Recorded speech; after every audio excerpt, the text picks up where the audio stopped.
আসসালামু আলাইকুম ওয়া রাহমাতুল্লাহ। আমি মরহুম জকিরুর রহমতুল্লাহ সম্পর্কে যতগুলো কথা আপনারা ইতিপূর্বে শুনেছেন, আমি এতটুকু বলবো যে এই কথা শুনেছেন তার গুণাবলীর 1000 ভাগের 1 ভাগের ভিতরে আসে না। আমি যতটুকু তাকে দেখেছি, আমি এবং হুজুর পাশাপাশি বাসায় থাকতাম। আমাদের একটা বাসার ভিতরে পারিবারিক একটা বন্ধন হয়ে গেছিল।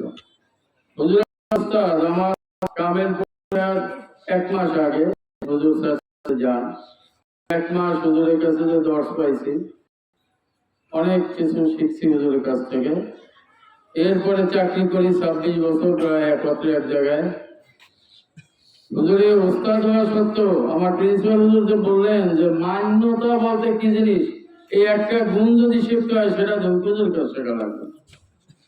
আমি বোর্ডিং এর দায়িত্ব পালন করি, যদি কখন হুজুরকে বলতাম হুজুর আপনি কোথায়, উনি মোবাইল রিসিভ করে বলতেন স্যার কোথায় আসতো,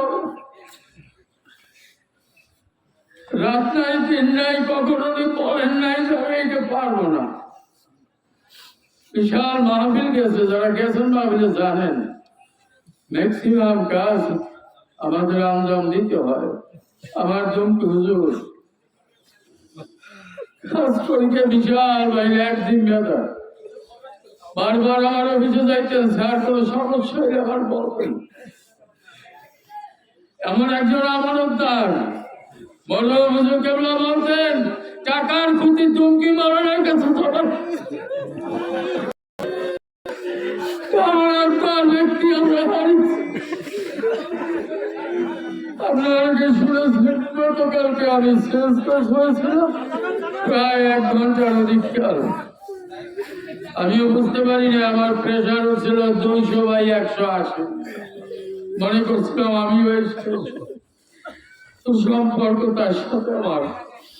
যাই হোক, ধরে রাখার মানুষরা, ধরে রাখার জিনিসটা আল্লাহ ডাক দিবেন, চলে যেতেই হবে। আমরা এই মহান মানবের জন্য দোয়া করব, আল্লাহ যেন তাকে ব্যস্ত মাকাম দান করেন।